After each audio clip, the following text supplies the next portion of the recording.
A religião praticada aqui mudou pouco ao longo dos séculos. Milhares de fiéis se reúnem ao redor da Catedral de Aksum para venerar a Virgem Maria e os santos. Uma página antes proibida foi liberada por monges etíopes, apesar de terem recebido ordens para destruí-la, e nela há uma menção ousada a Jesus. Que história esta página guarda? Por que foi silenciada por tantos anos? O que ela muda? Junte-se a nós enquanto exploramos a verdade oculta nesta página rara. O poder cristão primitivo da Etiópia. A conversão da Etiópia ao cristianismo não foi um evento menor na história. Foi uma decisão deliberada e significativa que transformou o reino e influenciou o mundo cristão primitivo. No século IV, o rei Ezana de Aksum adotou o cristianismo como religião oficial do estado sob a orientação do missionário sírio Frumentius. Essa mudança crucial ocorreu entre as décadas de 320 e 330, colocando Aksum na vanguarda dos primeiros desenvolvimentos cristãos ao lado do mundo romano. É fundamental examinar atentamente essa cronologia, pois ela demonstra claramente a escolha precoce e impactante feita pela Etiópia. Roma só adotou oficialmente o cristianismo como religião do Império no ano 380, com o Édito de Tessalônica. Essa decisão foi tomada pelo imperador Teodósio, primeiro mais de 50 anos depois de o rei Ezana já ter estabelecido o cristianismo como religião oficial em Aksum. Enquanto os líderes de Constantinopla e Roma ainda debatiam teologia e formulavam leis relacionadas ao cristianismo, um reino africano já havia abraçado completamente o cristianismo como um aspecto fundamental de sua identidade e vida cotidiana. Essa nova perspectiva desafia a crença comum de que Roma foi o ponto de partida do poder estatal cristão. Na realidade, a Etiópia já havia se estabelecido como um importante centro da fé cristã muito antes de Roma. Os evangelhos de Garima, manuscritos etíopes, escritos com tinta dourada na antiga língua ge'ez, fornecem evidências tangíveis da herança cristã primitiva da Etiópia. Esses preciosos textos foram extensivamente estudados e datados por especialistas da Universidade de Oxford e conservadores especializados em materiais antigos. A maior coleção de manuscritos cristãos fora da Etiópia contém muitas páginas e fólios que datam dos séculos 4 a 7. Uma análise específica data Garima, segundo entre os anos 390 e 570. Esses manuscritos estão entre os mais antigos livros de evangelhos cristãos ilustrados do mundo. A presença desses manuscritos durante o reinado do rei Ezana sugere uma cultura cristã, letrada, criativa, artística e espiritualmente rica na Etiópia, muito antes de a Europa medieval produzir suas famosas Bíblias iluminadas. A história da fé cristã na Etiópia é significativa porque se desenvolveu independentemente do cristianismo europeu. A igreja etíope foi influenciada por conexões siríacas e coptas, mas não foi posteriormente alterada pelas tendências religiosas europeias. Ela preservou textos bíblicos que se perderam na história do cristianismo ocidental. Esses textos oferecem uma visão sobre as crenças e práticas dos primeiros cristãos. Estudiosos que pesquisam extensivamente as tradições bíblicas etíopes enfatizam que a herança cristã etíope não é apenas um reflexo da influência romana ou europeia. Trata-se de um ramo distinto do cristianismo com sua própria história, perspectivas e legado duradouro. Isso demonstra que a Etiópia não está à margem da história cristã, mas sim em seu âmago. As informações encontradas nesses manuscritos antigos também revelam uma importante verdade geopolítica. Aksum não era um estado fraco que seguia outros, nem uma região que buscava a aprovação dos romanos. Aksum era uma poderosa força comercial com muitas conexões, moeda própria, inscrições robustas, influência reconhecida e autoridade. Quando os governantes de Axum adotaram o cristianismo, não o fizeram como súditos sob o domínio romano, mas como líderes independentes que compreendiam política, fé, cultura e sua reputação global. Essa independência permitiu que o cristianismo etíope crescesse de forma singular, com sua teologia moldada por preocupações locais e seu culto influenciado pela língua ge'ez, práticas espirituais locais, símbolos religiosos africanos, vibrantes e tradições ancestrais. A Etiópia possuía uma forte tradição de preservar textos religiosos por meio de manuscritos, mesmo quando outras regiões perderam os seus devido a guerras, destruição, incêndios, invasões ou censura religiosa. Os textos etíopes continham vozes, ideias e percepções espirituais, lembrando-nos de que o cristianismo floresceu não apenas em Roma e na Europa, mas também na África. A Etiópia não é uma parte menor da história ofuscada por Roma. Não é uma história secundária na narrativa de outra pessoa. Na Etiópia, o cristianismo floresceu cedo e profundamente, deixando para trás valiosos registros que desafiam a crença comum de que Roma era o centro do crescimento cristão. A história da Etiópia demonstra a importância da África no início do mundo cristão e exige que ampliemos nossa perspectiva e reconheçamos seu papel significativo. Isso levanta uma questão intrigante que aprofunda o tema. O texto questiona os manuscritos antigos que a Etiópia preservou, enquanto o resto do mundo talvez os tivesse deixado desaparecer. Que conhecimentos, crenças e tesouros históricos únicos foram preservados na tradição etíope e perdidos em outras partes do mundo? A Etiópia praticava o cristianismo, criava textos sagrados, estudava as escrituras, desenvolvia a teologia e protegia textos raros, enquanto outras regiões ainda lutavam para definir o cristianismo. A história cristã da Etiópia desafia as crenças sobre as origens da fé. O texto incentiva as pessoas a reconsiderarem a narrativa tipicamente centrada no Império Romano e a reconhecerem que a África abraçou o cristianismo desde cedo. A Etiópia não foi uma recém-convertida ao cristianismo.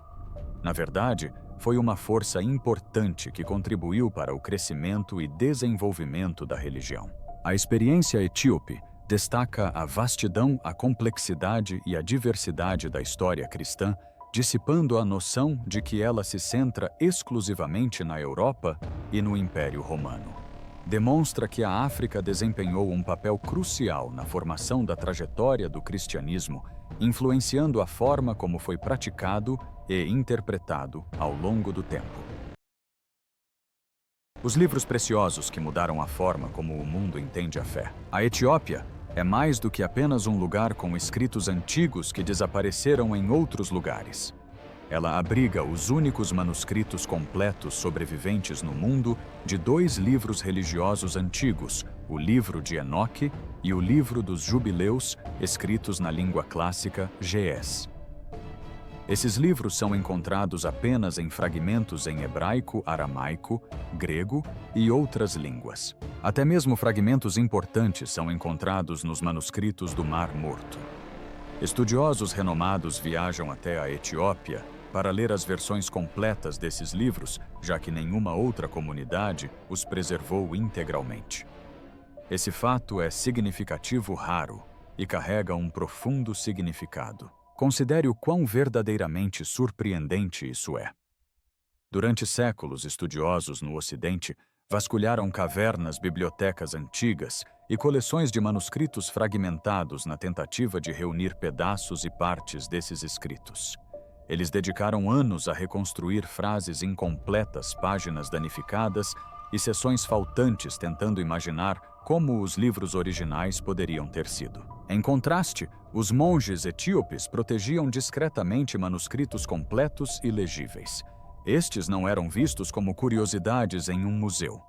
Eram textos religiosos vivos meticulosamente copiados, lidos objeto de orações e venerados nas igrejas etíopes. Enquanto o resto do mundo buscava fragmentos dispersos, a Etiópia possuía o quadro completo preservado com cuidado e intenção. Os fragmentos descobertos nos manuscritos do Mar Morto revelam algo significativo. Eles demonstram que esses textos tinham grande importância no judaísmo antigo. Esses textos não eram considerados estranhos ou insignificantes. Pelo contrário, eram parte integrante do pensamento religioso durante a era do Segundo Templo. Eles influenciaram a crença, a criatividade e a compreensão da fé. Contudo, o cristianismo ocidental não os considerava tão importantes quanto a Etiópia. Os líderes religiosos no Ocidente fizeram escolhas diferentes por razões específicas, e essas escolhas influenciaram o que os cristãos posteriores leram. Por que as igrejas ocidentais decidiram não incluir esses livros, enquanto a Etiópia decidiu mantê-los e respeitá-los? A resposta básica reside nas prioridades. No Ocidente, os concílios da Igreja e os teólogos medievais desejavam um cânone que refletisse uma doutrina clara e uma autoridade centralizada. Eles privilegiavam textos que sustentassem os ensinamentos oficiais estabelecidos e um controle institucional rigoroso. Tudo o que pudesse perturbar essas estruturas, questionar certas ideias ou permitir diversas interpretações, era excluído. Os líderes ocidentais escolheram um caminho mais restrito para manter a unidade, a simplicidade e um controle mais rígido sobre as crenças. As crenças religiosas da Etiópia seguiram um caminho diferente em comparação com outras.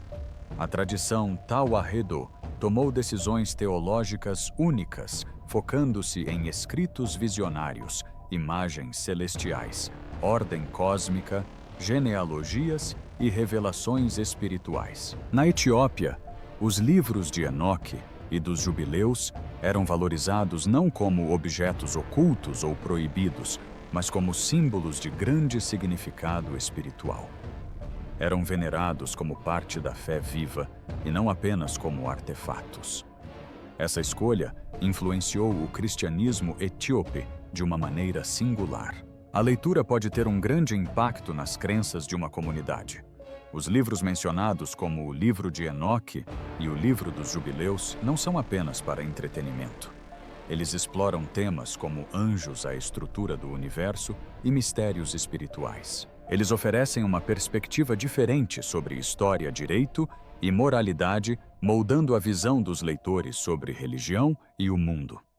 Esses livros são mais do que simples objetos de decoração. Eles possuem um valor significativo. A decisão da Etiópia de preservar esses textos enquanto outros os perderam significa que também mantiveram vivas discussões e perspectivas importantes que poderiam ter se perdido em outras culturas. Essa história também tem um aspecto prático.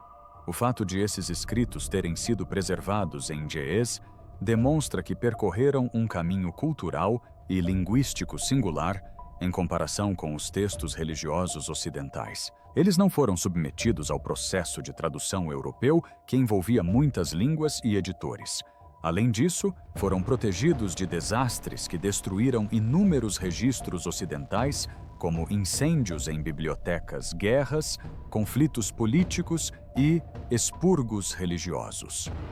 Enquanto os textos ocidentais eram frequentemente alterados, danificados ou perdidos, os manuscritos da Etiópia eram mantidos em segurança por monges e escribas que os consideravam partes valiosas de sua herança sagrada. Os estudiosos modernos dependem muito dos manuscritos etíopes, pois são fontes essenciais para a compreensão das crenças judaicas e cristãs antigas.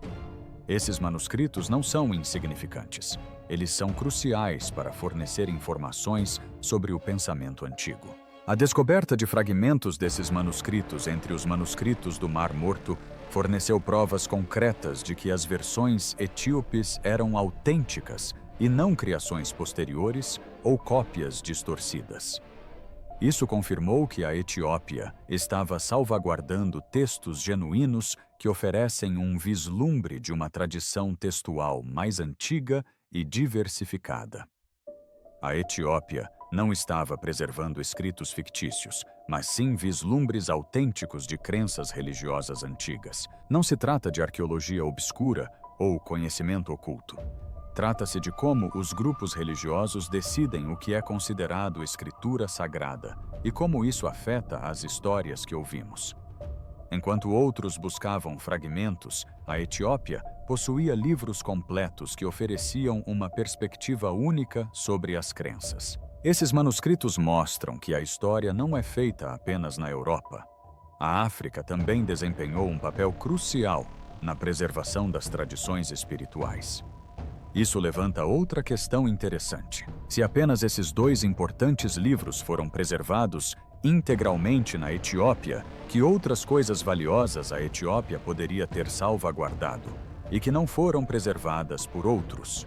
Que outros escritos, ideias ou práticas espirituais floresceram na Etiópia, enquanto declinavam em outros lugares?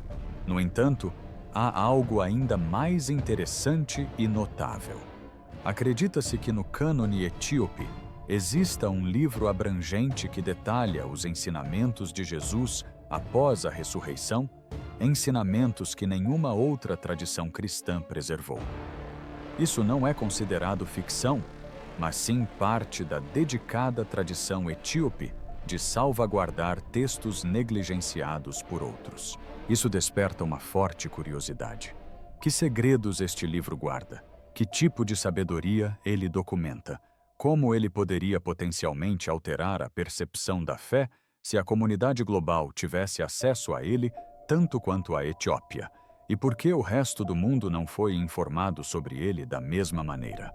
Tudo isso demonstra um fato simples, porém belo. A Etiópia não protege apenas documentos físicos, mas também memórias, ideias, discussões e crenças. Isso demonstra que a história da religião é mais vasta e diversa do que muitos imaginam.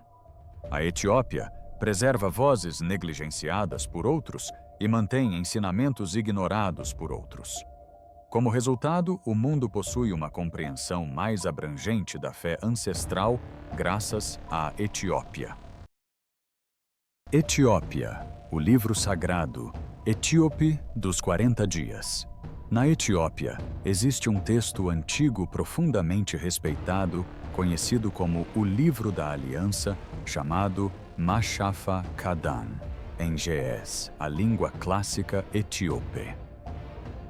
Na tradição cristã etíope, este livro é visto como uma espécie de sala de aula espiritual particular entre o Jesus ressuscitado e seus seguidores mais próximos durante os 40 dias, entre a ressurreição e a ascensão.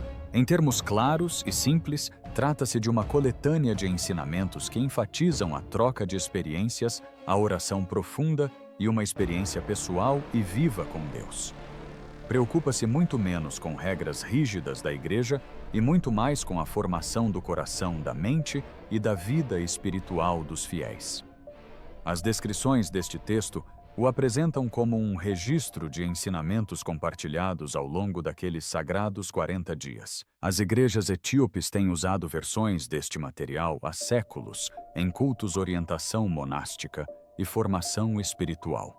O período de 40 dias possui grande poder, tanto na memória judaica quanto na cristã. Moisés jejuou no Monte Sinai por 40 dias, o povo de Israel vagou pelo deserto por 40 anos, e os evangelhos contam que Jesus apareceu por 40 dias após a ressurreição, ensinando e revelando o reino de Deus. Na fé e na imaginação, etíopes, o número 40 representa provação, revelação e profunda preparação espiritual.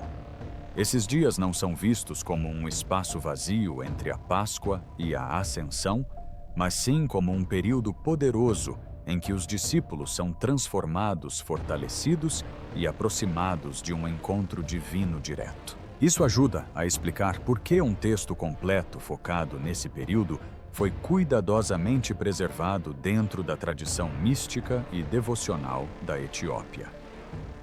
Frequentemente se fala online sobre supostos lançamentos recentes desse material, mas essa linguagem pode ser facilmente mal interpretada.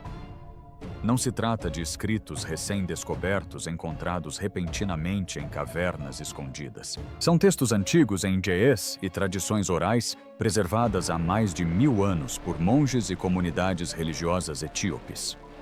O que parece novo para muitas pessoas hoje, especialmente no Ocidente, é simplesmente o acesso mais amplo e a tradução que agora se tornam disponíveis.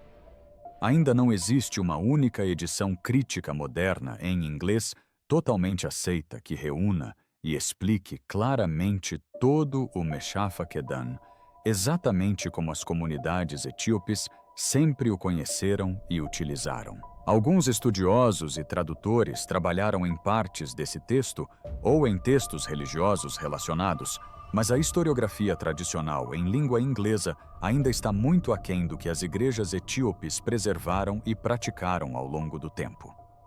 O que o mundo está vendo agora é um reconhecimento mais profundo, não uma descoberta repentina. Isso se encaixa em uma compreensão mais ampla de como o cristianismo se desenvolveu de maneiras diferentes em diferentes lugares. O cristianismo ocidental, moldado por concílios bispos e pela construção de impérios, dedicou grande parte de sua energia a uma doutrina sólida, uma estrutura oficial e a unidade em vastos territórios políticos. Os grandes debates e concílios questionavam como uma igreja tão grande poderia manter-se organizada e coerente sob o poder imperial. O cristianismo etíope enfrentava uma realidade diferente. Por estar fora do domínio romano e nunca ter sido colonizada, a tradição etíope Tewahedo valorizava profundamente a experiência mística, as visões, os anjos, os tempos e estações sagrados e a vida contemplativa disciplinada. Suas bibliotecas protegiam escritos visionários e apocalípticos, porque essas obras ajudavam a responder à sua principal questão: como experimentar Deus diretamente, e não apenas como organizar sistemas religiosos. É por isso que textos que poderiam parecer místicos ou incomuns para o Ocidente permaneceram centrais, amados e vivos na Etiópia, em vez de se tornarem marginais ou esquecidos. Quando alguém lê os ensinamentos relacionados a essa tradição, o foco se torna muito claro. Eles são práticos e místicos ao mesmo tempo. Dedicam atenção detalhada à oração, à maneira como alguém se posiciona, ajoelha ou se coloca em pé, ao reconhecimento da presença espiritual, incluindo a percepção angelical, a compreensão das visões e a como a ressurreição transforma a maneira como os crentes veem o tempo, a vida, a lei e a própria realidade. O espírito do material não é áspero ou frio. É gentil, curativo, profundamente reflexivo e voltado para o futuro. A salvação é descrita menos como uma solução estritamente legal e mais como uma poderosa transformação na forma como uma pessoa compreende todo o cosmos e o seu lugar nele. Para os monges e fiéis devotos, essa transformação interior era mais importante do que a perfeita correspondência de cada frase, com declarações e fórmulas posteriores criadas em concílios distantes séculos depois. Por isso, os mosteiros etíopes merecem grande reconhecimento por preservarem um rico caminho espiritual que se desenvolveu paralelamente aos mundos cristãos grego e romano, mas que seguiu sua própria direção forte e bela.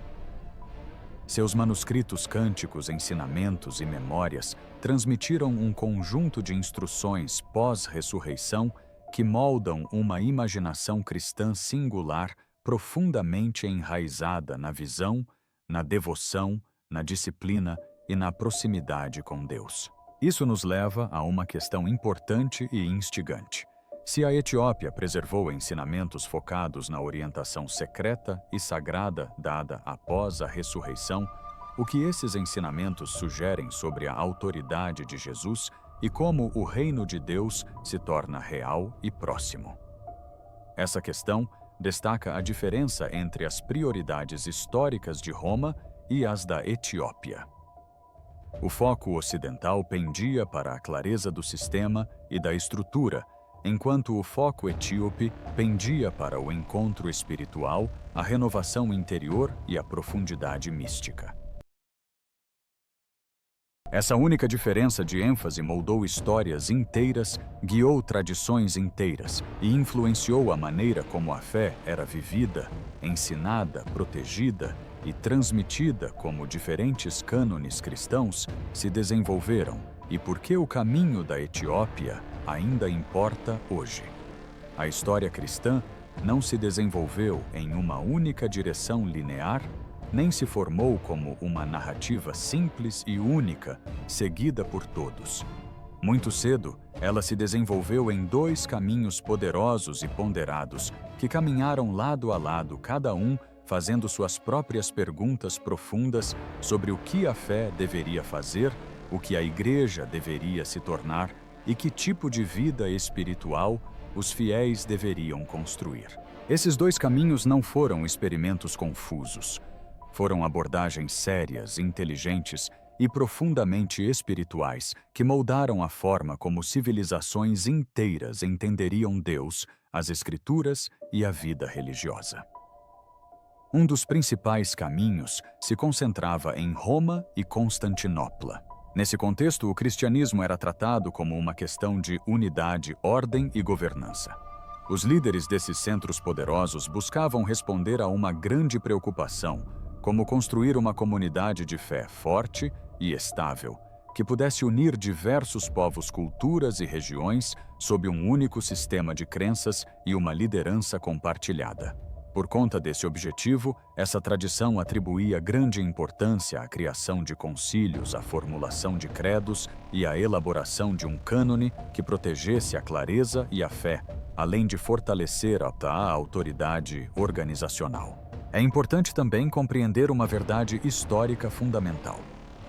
Não há registro histórico de que o Concílio de Nicéia, no ano de 325, tenha decidido o conteúdo da Bíblia.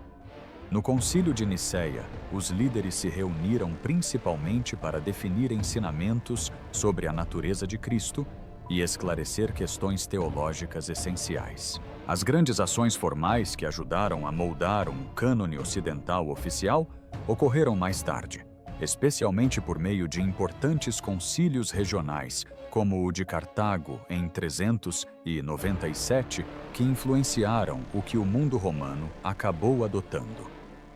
Isso demonstra que o cânone ocidental foi moldado passo a passo, por meio de debates, escolhas de liderança e preocupações em manter a Igreja unida e doutrinariamente estável. O outro caminho seguiu uma questão e um espírito muito diferentes. Essa trajetória estava profundamente enraizada em lugares como Axum e foi preservada na bela e antiga tradição Ge'ez. Em vez de se concentrar principalmente na construção de uma estrutura institucional centralizada, esse caminho exigia algo muito mais interior e espiritual. O que acontece quando os fiéis priorizam o encontro direto com o sagrado, a revelação visionária e a prática contemplativa profunda?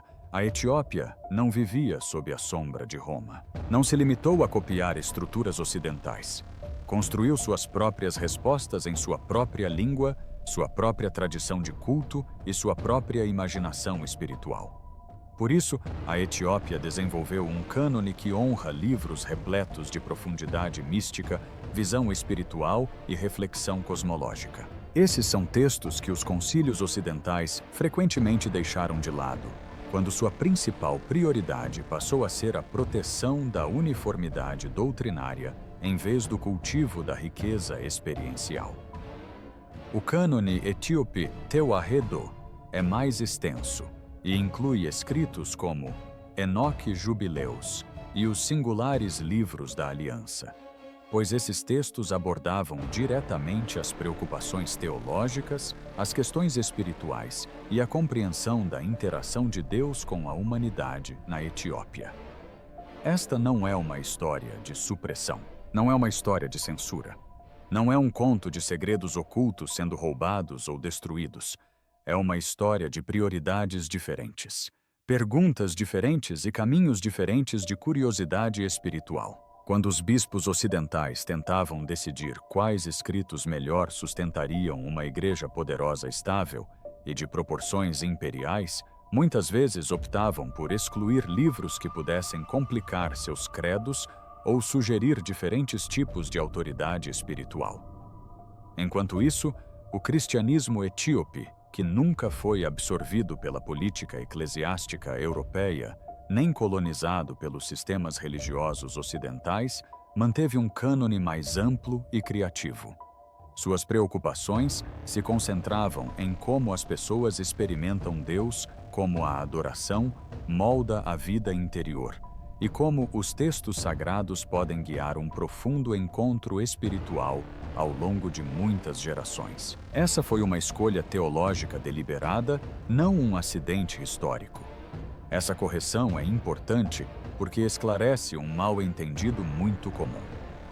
O Concílio de Nicéia ajudou a moldar a teologia, sim, mas não apagou outras tradições nem impôs um único cânone ao mundo. O cânone romano ocidental formou-se posteriormente por meio de sínodos e debates regionais, enquanto a Etiópia continuou a se desenvolver em sua própria direção independente e confiante.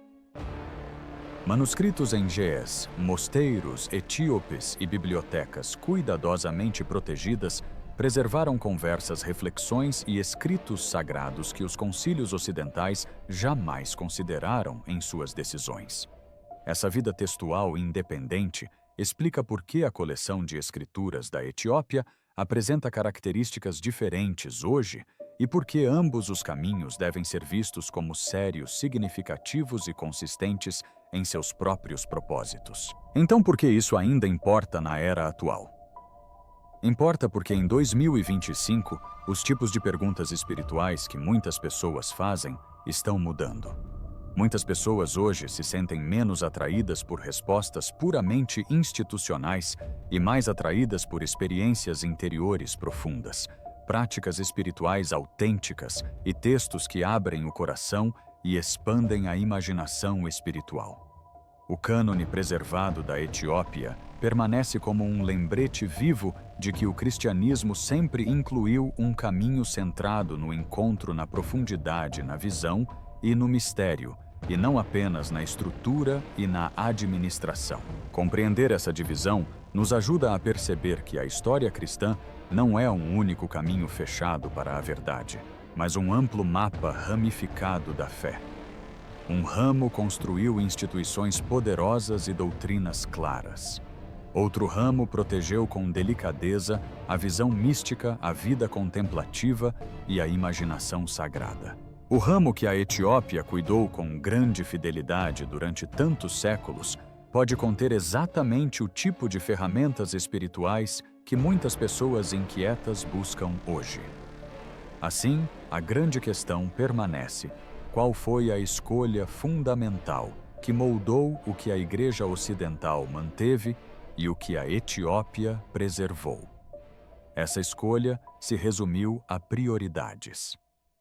A Igreja Ocidental se construiu em torno da unidade da ordem e do controle. A Etiópia se construiu em torno do encontro da visão e da profundidade espiritual. E por isso, o mundo hoje pode observar ambos os caminhos, aprender com ambos e compreender que cada um conta uma história poderosa sobre o que as pessoas acreditam que a fé realmente deve fazer em suas vidas. A fome moderna por algo mais profundo.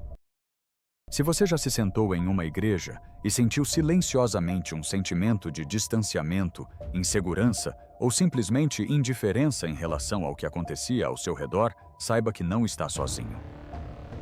Muitas pessoas no mundo ocidental sentem hoje que o antigo modelo de orar, obedecer e repetir já não responde às questões mais profundas de seus corações. Todos os anos, milhões de pessoas se afastam dos espaços tradicionais das igrejas. Eles não estão se afastando porque deixaram de acreditar.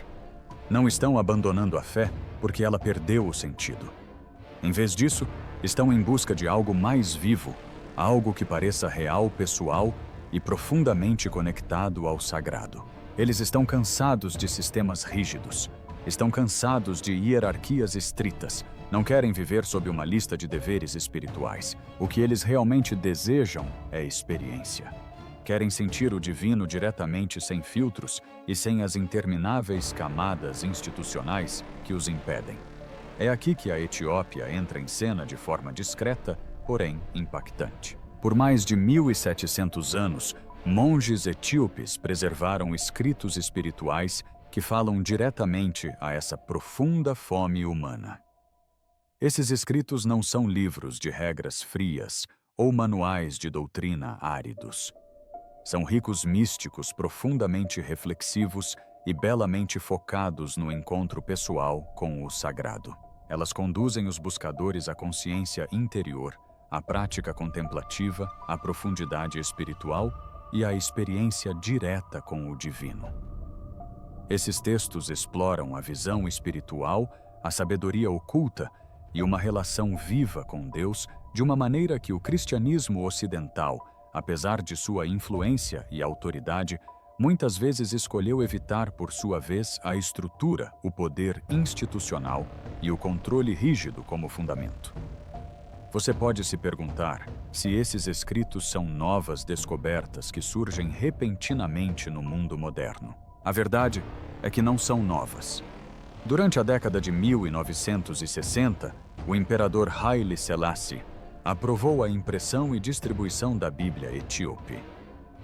Essas passagens não estavam escondidas em cavernas. Eles não foram mantidos em cativeiro por grupos secretos. Eles sempre estiveram lá. Mas durante muito tempo, o mundo ocidental simplesmente não prestou atenção.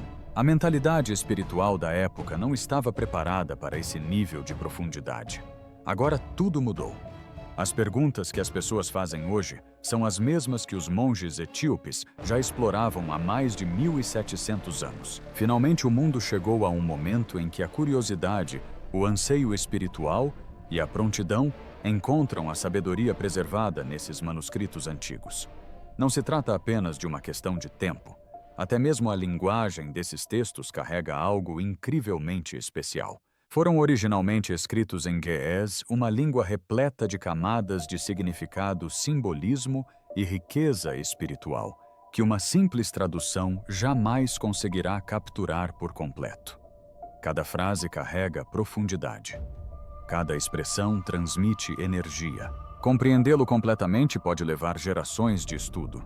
É por isso que a discussão em curso sobre se o cânone inclui 81 ou 88 livros não é apenas um debate acadêmico árido.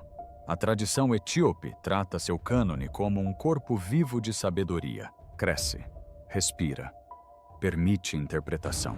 Não está congelado. Não está preso a uma única estrutura estreita, ao contrário de muitos sistemas ocidentais que fixam sua doutrina e se recusam a se afastar dela. Pense na diferença por um momento. O cristianismo ocidental construiu grande parte do seu sistema em torno de regras firmes, diretrizes doutrinárias claras e forte autoridade institucional. Enquanto isso, o mundo exterior continuou a evoluir. As pessoas agora desejam mais do que sermões e rituais exteriores. Eles buscam um significado que toque sua vida interior. Querem sentir o mistério novamente. Querem revelações que não dependam de cargo, título ou permissão institucional. Eles querem o sagrado sem a burocracia interminável. Querem conexão sem se sentirem controlados. A Etiópia discretamente manteve esse caminho aberto o tempo todo. Os mosteiros protegeram esses textos. Os monges os preservaram ao longo do tempo.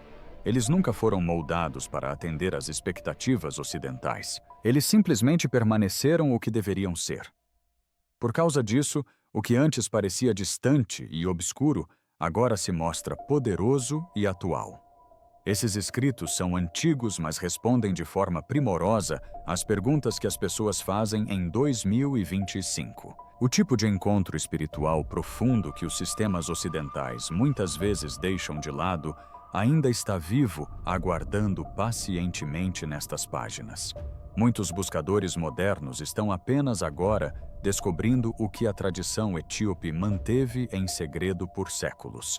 É surpreendente perceber que aquilo que os crentes etíopes valorizavam tão profundamente há muitos séculos é exatamente o que tantos corações ao redor do mundo anseiam hoje. Isso levanta uma questão importante e instigante.